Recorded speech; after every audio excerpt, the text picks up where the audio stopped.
네, 정치권 상황도 자세히 짚어보겠습니다. 강성필 더불어민주당 부대변인, 신조호 전 국민의힘 상근 부대변인과 함께하겠습니다. 어서 오십시오. 안녕하세요. 네. 자, 윤석열 전 대통령의 내란 우두머리 혐의에 대해서 어제 1심 재판부가 무기징역을 선고를 했습니다. 민주당의 정청래 대표 곧바로 국민의 법 감정에 반하는 결론이다. 빛의 혁명에 대한 후퇴다라는 입장을 밝혔어요. 어떻게 들으셨습니까? 일단 매우 아쉬운 판결이라고 생각을 하고요. 일단 이 내란과 관련해 가지고 결론은 무기징역을 내렸지만 네. 이 무기징역으로 가는 과정, 그러니까 왜 무기징역인가에 대한 설명하는 그 내용들이 국민들이 납득하기에는 너무나도 조금 난해했던 것 같다. 뭐 예를 든다면 뭐 윤석열 전 대통령이 이러이러이러해서 유죄는 맞는데 이분이 초범이다, 네. 고령이다, 공무원 생활을 오래 했다. 근데 어떻게 내란이 그러면 처음 하는 거지 뭐 두 번, 세 번 할 수 있는 범죄는 아니잖아요. 그리고 고령이라고 하는데 100세 시대에 윤석열 전 대통령을 누가 고령이라고 생각을 할까? 그리고 마지막으로 공무원 생활을 오래 했다? 그러면 오히려 이게 더 중형으로 다스려야 될 더 사유가 아닌가라는 생각이 들었습니다.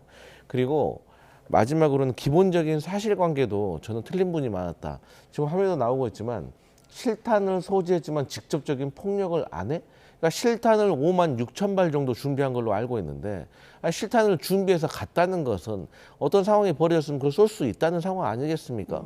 그런데 뭐 물리력을 자제했다라는 이런 말들은 너무나도 국민들이 느끼기에는 납득할 수가 없었다라고 생각돼서 네. 너무 아쉬운 판결이었다 이렇게 볼 수 있겠습니다. 네, 어제 판결 어떻게 평가하세요? 일단 좀 매우 참담한 결과였죠. 어찌되었든 국민의힘이라는 정당이 배출한 대통령이 내란죄로 인해서 무기징역을 선고받았다. 물론 1심이긴 합니다만 네. 그 점에 대해서는 굉장히 무게감을 있게 받아들여야 된다라고 생각을 하고요. 하지만 지금 또 동시에 민주당에서 사법부를 향한 공격을 하는 것은 저는 온당치 않다고 생각합니다. 정청래 대표가 그 한덕수 전 총리에 대한 판결이 나온 직후에는 추상 같은 판결이다, 명쾌한 판결이었다 그러면서 사법부를 굉장히 칭송했습니다. 네. 그런데 지금 윤석열 전 대통령에 대해서 무기징역이라고 하는 중형이 나왔음에도 불구하고 본인들의 마음에 들지 않는다고 해서 사법부를 공격한다라고 한다면 국민들께서 어떻게 느끼실지를 좀 봐야 됩니다. 이런 식으로 선택적 정의, 고무줄 잣대를 들이미는 것 자체가 오히려 국민 법 감정에 굉장히 맞지 않는다라고 생각하고요. 그렇지만 윤석열 전 대통령의 이 무기징역 선고와 관련해서는 반드시 저희가 짚고 넘어가야 될 점도 있다라고 생각합니다. 네. 동시에 저는 좀 윤석열 전 대통령한테 개인적으로 바라는 것이 이 정도 됐으면 국민들께 정말 통렬한 반성과 사과를 드려야 되지 않나. 언제까지 재판장에서 부하, 후, 다른 분들한테 책임을 전가할 것이 아니라 본인이 국정의 최고 책임자였지 않습니까? 그리고 계엄에 총괄했었던 최고 우두머리이기 때문에 관련돼서 국민들께 정말 진심 어린 사과와 반성하는 모습을 보여야지 언제까지 부하들한테 책임을 전가하는 졸렬한 모습을 보여서는 안 된다고 생각합니다. 네, 어제 1심 선고가 나오자마자 김용민 의원은 사면금지법 이거를 즉각 추진하겠다라는 입장을 밝혔습니다. 이 주요 내란범들의 사면 가능성을 아예 차단하겠다는 의지인 것 같더라고요.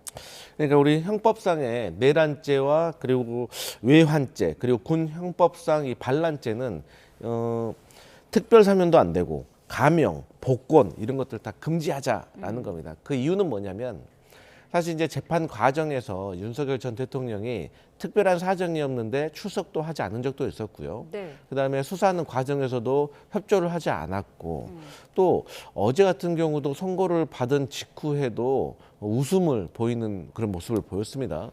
그리고 재판 과정, 선고하는 과정 내에도 변호인들과 웃으면서 대하는 모습을 보면서 과연 윤석열 전 대통령이 이 불법적인 비상계엄과 관련해가지고 국민들에 대한 마음이 어떤 것인가를 우리가 엿볼 수 있었다고 생각을 하기 때문에 국민들도 저런 사람들은 반드시 특별 사면을 해서는 안 된다라는 이런 것들을 못을 박아야 된다라고 생각하실 것 같아요. 네. 그러니까 윤석열 전 대통령은 어차피 이번 재판은 유죄이다. 그러니까 사형이든 무기징역이든 뭐 나하고는 상관없고 언젠가 때가 되면 특별 사면해 주겠지.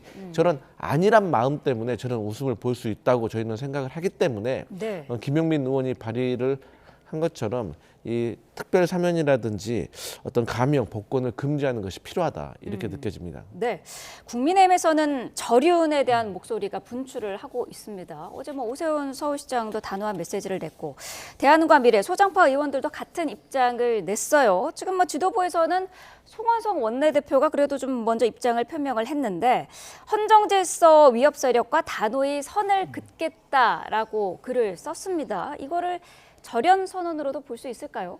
저는 절연의 가능성이 점점 커지고 있다 이렇게 생각을 합니다. 네. 그러니까 이 윤석열 전 대통령의 1심 판결과 관련돼서 국민의힘이 어떠한 입장을 공식적으로 내놓느냐에 따라서 갈림길에 서 있다 이렇게 생각합니다.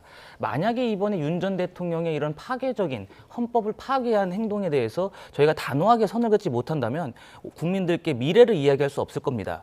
지금 송원석 원내대표와 장동혁 대표가 지난해 12월 3일 계엄 1년이 되던 그 시점에도 서로 약간 상반된 입장을 내놓지 않았습니까? 네. 그래서 논란이 굉장히 많았어요, 당시에도. 송원석 원내대표는 원내대표 입장에서 계엄에 대해서 명확히 사과를 드렸던 반면에 장동혁 대표는 약간 그렇지 않은 모습을 보여가지고 네. 당 안팎에서 굉장히 큰 비판이 일지 않았겠습니까? 그러다가 결국에 장동혁 대표가 한 달여 지난 이후에 계엄에 대해서 명확히 사과하는 입장을 보였습니다. 그렇기 때문에 이번만큼은 윤석열 전 대통령과 단호하게 절연하고 윤 어게인이라고 하는 반헌법적 가치를 신봉하는 세력들을 이 제도권 정치에서 퇴출시켜야 된다라는 당대표와 원내대표의 합치된 의견을 내놓아야 된다고 봅니다. 네. 윤석열 전 대통령은 분명히 국민의힘을 망친 장본인입니다. 더 나아가서 보수 정치를 파멸에 이르게 한 그 장본인이에요. 그리고 우리 헌정사에 그 커다란 오점을 남긴 역사적인 죄인입니다. 이런 사람과 저희가 단절하지 못하고 계속해서 국민의힘이라는 정당 안에 윤석열의 그림자가 어른거린다면 더 이상 미래를 이야기할 수 없고 보수 정치의 재건이 불가능할 것이다. 그렇기 때문에 장동혁 대표와 지도부는 명확하게 윤석열 전 대통령과 절연하고 윤어게인이라는 그 가치를 신봉하지 않는다라는 점을 국민 앞에 명확히 설명을 드려야 된다라는 것이 제 생각이고 네. 당 안팎의 강력한 주장으로 보입니다. 네, 장동혁 대표는 이제 본인이 직접 1심 판결 이후에 입장을 낼 것이다라고 언급을 했었는데 조만간 발표가 있을 것으로 보이죠? 금명간에 아마 있을 것 같은데요. 그 시기가 너무 늦어지면 안 됩니다. 왜냐하면 오늘이 또 금요일 아니겠습니까? 네. 금요일 이후에 주말간에는 국민들께서 이 이야기를 안 할 수가 없을 거예요. 그렇기 때문에 저는 오늘 내로 바로 확고한 입장을 내놓아야 된다고 보고 오늘이 지나서 실기를 하게 되면 안 됩니다. 실기를 하게 되면 국민들이 보시기에 장동혁 대표의 진심은 그렇지 않은데 어쩔 수 없이 떠밀려서 사과를 하는구나. 떠밀려가지고 입장을 내놓았구나. 이렇게 바라보실 겁니다. 이 시기를 놓친다면 저희가 아무리 사과를 하고 윤 전 대통령, 윤어게인과 상관이 없는 당이라는 것을 국민들께 설명드려도 네. 그 진정성이 훼손될 겁니다. 그렇기 때문에 저는 오늘 빠른 시일 안에 국민들께 명확하게 입장을 밝히셔야 된다고 봅니다. 네, 송원석 원내대표의 어제 입장문을 민주당에서는 어떻게 봤을까요? 일단 송원석 원내대표의 저런 메시지는 그래도 장동혁 대표와 비교했을 때 그래도 평가할 만하다라고 생각을 합니다. 근데 굳이 아쉬운 점을 찾아보자면 1심 판결이라든지 유죄 판결이라든지 이런 단어를 썼지만 네. 그러니까 윤석열 전 대통령의 혐의에 대해서 그러니까 무기징역 선고를 받은 것에 대해서 정확하게 명시를 하지 않았더라고요. 그러니까 거기에 대해서는 본인도 언급하는 게 많이 부담스러웠던 것 같습니다. 네. 그럼에도 불구하고 우리가 장동혁 대표는 지금까지 메시지도 내고 있지 않잖아요. 그런 것과 비교하면은 송원석 원내대표가 그나마 낫다라는 평가는 할 수가 있겠지만 사실 큰 틀에서 봤을 때는 결국에는 당 대표가 이 윤석열 전 대통령에 대한 입장을 제대로 정리하지 않는다면 국민의힘을 바라보는 국민의 평가는 계속해서 싸늘해질 것이다라는 말씀 드릴 수 있을 것 같습니다. 네, 국민의힘의 당내 상황도 좀 짚어보면 어제 우재준 최고위원이 배현진 의원에 대한 징계 취소를 공개적으로 요구를 했습니다. 여기에 대해서 장동혁 대표가 생각해보겠다 이렇게 짧게 대답을 했다고 하는데 재고의 가능성도 실제로 있다고 보시나요? 저는 가능성 문제가 아니라 그 가능성을 현실로 만들어야 된다고 봅니다. 지금 사실 사실 민주당 같은 경우에는 조국혁신당과 합당 논의가 진행하지 않았습니까? 네. 합당 논의를 진행하면서 선거를 따로 치를 필요가 없다. 법여권이 하나로 뭉쳐서 함께 싸우자. 이렇게 했습니다만 합당 논의가 중단된 이후에도 이현주 최고위원과 정청래 대표가 하나 되는 모습을 보였어요. 결과적으로. 근데 국민의힘은 계속해서 당내의 주요 인사들을 쳐내고 저희들 살을 도려내고 있는 상황을 본다면 국민들, 유권자들께서 어떻게 느끼시겠습니까? 이게 선거라고 하는 것이 누가 잘했느냐 이것도 있지만 누가 못했느냐, 저 당이 싫어서 이 사람을 뽑겠다 이런 것도 있습니다. 그럼 국민들 입장에서는 비교 평가를 하실 수밖에 없어요. 어느 정당이 더 하나된 모습, 화합을 보이고 있느냐 이거를 평가하실 수밖에 없는데 좀 상대적으로 어느 정당이 더 국민들께 다가가기 위해서 하나된 모습을 보이고 있느냐라는 것을 좀 판단을 해봐야 될 시점이라고 보고요. 네. 그렇게 해서 안정감을 드려야 되는 거 아니겠습니까? 정치 세력이 결국에 국민들께 저희가 수권해서 집권해서 어떠한 정책을 내볼 수 있다라고 하는 점에 있어서 안정감을 드려야 되는데 국민의힘이 계속해서 분열하고 싸운다면 어떤 유권자들께서 국민의힘을 보고 안정감을 느껴서 투표하시겠습니까? 그렇기 때문에 저는 반드시 징계 취소 결정이 내려져야 된다고 보고 배현진 의원은 서울시당위원장이었습니다. 네. 지금 지방선거가 불과 넉 달도 안 남았고요. 뭐 공천이라든지 선거운동 이런 것들이 진행되고 하다 보면 본 선거 시즌으로 들어가려면 한 2달 남짓 남은 겁니다. 이 2달 남짓 남은 상황에서 서울시의 그동안의 그 정당 업무를 수행했었던 시당위원장을 징계하고 네. 새로이 뽑는다라고 한다면 그 적응하는 데도 굉장히 오래 걸릴 겁니다. 그리고 제가 알기로도 배현진 의원이 이 서울시의 선거 총괄을 위해서 굉장히 고군분투하신 걸로 알고 있습니다. 그러한 분을 지금 내친다면 서울시 선거에 하등 도움이 없다. 게다가 장동혁 대표가 서울과 부산 선거에 본인의 정치 생명이 달려있다. 이렇게 말씀하시지 않았겠습니까? 네. 그러면 서울이 굉장히 전략적인 요충지인데 그 요충지의 선거 전략을 지휘했었던 총괄 책임자를 이렇게 무참히 내친다라고 하는 것은 저 개인적으로 이해할 수가 없고 그렇기 때문에 징계 취소의 가능성을 현실로 만들어야 된다라고 봅니다. 그동안 장동혁 대표는 재고 가능성을 철저히 좀 차단해오는 그런 모습이었는데 조금 기류가 바뀐 걸로 볼 수도 있을까요? 제가 뭐 확신은 못하지만 징계 취소 안 될 겁니다.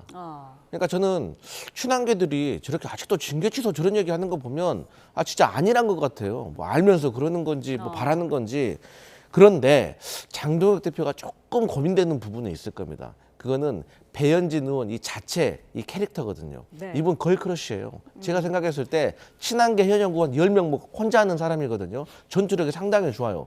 그렇기 때문에 장동혁 대표로서도 배현진과 이렇게 척을 진다는 것이 앞으로 본인 정치 인생을 길게 봤을 때는 상당한 장애물이 될 수도 있겠다라고 고민은 되겠지만 네. 그럼에도 불구하고 이 당무 감사를 시작하고 징계 카드를 꺼냈을 그 순간부터 이미 결정은 되어 있었기 때문에 저는 친한계가 좀 말로만 하지 말고 뭔가 정말 실효성이 있는 좀 행동을 보여야지 이 결과가 바뀌는 거지. 이 지금까지 다 해봤잖아요. 말로만 하면 바뀌는 거는 하나도 없다. 그렇게 보여집니다. 네, 민주당은 혁신당과의 선거 연대 논의를 좀 본격적으로 해야 되는데 지금 양당이 온도 차이를 보이고 있습니다. 추진위를 어쨌든 민주당은 다음 주까지는 구성을 하는 건가요? 네, 저희는 그렇게 하려고 생각을 하고 있습니다. 네. 근데 이제 조금 저희가 양해 말씀을 좀 드리고 싶은 게 뭐냐면 네. 조국 혁신당과 저희 민주당은 입장이 달라요. 그러니까 조국 혁신당 같은 경우는 이미 후보자들이 뭐 다 정해져 있을 겁니다. 왜냐하면 지방선거 때 뭐 3, 4천 명 출마해야 되는데 모두 다 출마시킬 수는 없잖아요. 근데 저희 민주당 같은 경우는 지금 출마하시겠다는 분들만 하더라도 한 지역구에 뭐 2, 30명씩 되는 거 아니겠습니까? 그렇기 때문에 저희 민주당 내에서도 지금 교통정리가 안 돼 있는 상황입니다. 네. 그러니까 평소 같았으면 지금이 딱 이 공천 직전에 심사도 하고 경선 룰을 어떻게 정하고 이런 과정이기 때문에 지금 선거 연대를 어떻게 바로 하겠다라고 말씀드리기는 현실적으로 어려운 면이 있다는 것을 사실 조국 혁신당도 알고 있을 겁니다. 네. 하지만 결국은 저희 민주당이 더 큰 정당이고 더 가진 게 많으니까 전 조국 혁신당을 배려하는 모습을 보이는 게 중요하다. 그래서 이 광주 전남 호남에서는 선의의 경쟁을 이렇게 펼치는 것이고 뭐 수도권이라든지 TK라든지 이런 부분에 있어서는 저희가 좀 전략적으로 연대를 했으면 좋겠다 이런 생각합니다. 네, 어쨌든 지금 표면적으로는 혁신당이 더 적극적이고 좀 마음이 급해 보이는데 국민의힘에서 보시기엔 어떤가요? 이 선거 연대가 제대로 될 수 있을까요? 저는 거의 불가능할 거라고 봅니다. 지금 네. 조국 혁신당은 이 스탠스가 입장이 굉장히 급진적으로 변하고 있습니다. 조국 대표 같은 분이 토지공 개념 주장을 강력하게 하고 있지 않습니까? 저는 거기에 정치적인 의도가 섞여 있다라고 보는 게 조국 혁신당이 아무리 노력을 해도 민주당의 고정 지지층들을 본인들의 투표로 이끌긴 힘들 겁니다. 그러다 보니까 그 토지 공개념들의 약간 급진 좌파적인 정책을 내놓음으로써 민주당의 반감을 갖고 있는 세력들을 본인들의 그 우군으로 확보하겠다. 그렇게 해서 이번 지방선거에서 어느 정도 성과, 유의미한 결과를 낸 다음에 네. 향후에 있을 합당 논의 과정에서 지분을 요구할 가능성이 큽니다. 그러니까 지금 겉으로는 선거연대를 이야기하지만 사실 지방선거 국면에 이르게 되면은 민주당에서도 이 지분을 주기가 그렇고 조국혁신당에서도 적당한 정도의 지분을 받는다면 그것이 더 안 좋은 상황으로 벌어질 수가 있기 때문에 지방선거에서 유의미한 결과를 획득하기 위한 조국 대표의 그 노력이 지금 보이고 있다. 그래서 선거연대보다 선거 이후를 바라보고 있기 때문에 이번 선거연대 그 논의 과정에서 책임을 서로 떠넘길 가능성도 전 농후하다고 봅니다. 네. 그런 상황에서 선거연대는 제가 보기에 제대로 되지 않을 가능성이 점점 커지고 있다. 이렇게 분석합니다. 네, 송영길 전 민주당 대표 오늘 민주당에 복당을 하죠. 어제 개항을로 이사도 했는데 보훈 공천 얘기가 나오더라고요. 근데 이제 송영길 전 대표가 억울한 일을 당했고 네. 그럼에도 불구하고 당에게 부담을 주지 않기 위해서 본인 스스로 떠났습니다. 그리고 무죄를 받아서 본인의 무결함을 입증하고 다시 돌아온 겁니다. 저는 여기에 있어서 박수 쳐주고 싶어요. 네. 그리고 그동안 고생 많았다고 위로도 해드리고 싶고. 그런데 문제는 인천 계양을 해서 본인께서 다선을 하셨습니다. 하지만 인천 계양을이라는 지역이 그 누구의 것은 아닌 거예요. 그게 뭐 송영길 전 의원의 것은 아니잖아요. 그것은 인천 계양 주민들에게 달려 있습니다. 그렇기 때문에 저는 결국에 누군가가 거기에 출마를 하고 싶어하는 분들이 뭐 1명 이상, 2명, 3명이다. 그러면 룰을 정한 다음에 거기에 가서 공정하게 저는 경쟁을 하면 되는 문제라고 생각하기 때문에 네. 전혀 어려울 것도 없고 갈등이 생길 필요도 없다. 그 경선 안 하고 저한테 그냥 주세요라고 하는 게 저는 나쁜 사람이라고 생각하거든요. 그렇기 때문에 저는 그 부분에 있어서 갈등 생길 이유가 전혀 없다고 생각하기 때문에 네. 저는 원만하게 해결될 것 같다고 봅니다. 인천 계양을은 사실 명심으로 알려져 있죠. 김남전 청와대 대변인의 이야기가 나오던 곳이잖아요. 어떻게 보세요?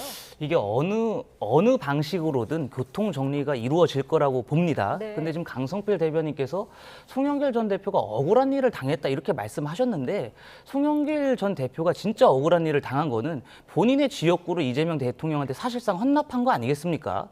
그 지지난 대선이죠. 지지난 대선 직후에 이재명 대통령이 인천 계양을로 나가고 싶어서 송영길 전 대표를 향해서 사실상 그 서울시장으로 나가달라 이렇게 차출론을 크게 일으킨 거 아니겠습니까? 네. 그리고 이재명 대통령이 계양을을 나갔고 결국에 불체포 특권을 아주 활용하면서 본인의 사법 리스크를 희석시켰던 적이 있거든요.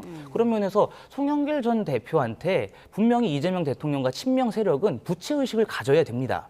그렇기 때문에 만약에 이번에 계양을 보궐선거에 송영길 전 대표가 나가려고 한다. 이러면 김남준 대변인이 지역구로 옮겨야죠. 김남준 대변인이 송영길 대표의 지역구로 옮김으로써 그 교통정리가 전 이루어져야 된다라고 보고 이게 그 송영길 전 대표가 단순히 국회 입성, 복귀하는 것이 중요한 게 아니라 네. 그 이후에 지방선거 이후에 민주당의 권력 구도가 저는 더 세심하게 지켜봐야 된다고 생각합니다. 네. 지금 송영길 전 대표가 민주당에 복귀를 한다면 아마 정청래 대표의 연임을 강력하게 막을 수 있을 만한 대항마로 부상하지 않을까. 그런 면에서 송영길 전 대표의 복귀를 가장 두려워하는 것은 정청래 대표와 친청 세력이라고 봅니다. 네, 알겠습니다. 자, 두 번 말씀 여기까지 듣겠습니다. 강성필 더불어민주당 부대변인, 신주호 전 국민의힘 상근 부대변인과 함께했습니다. 고맙습니다.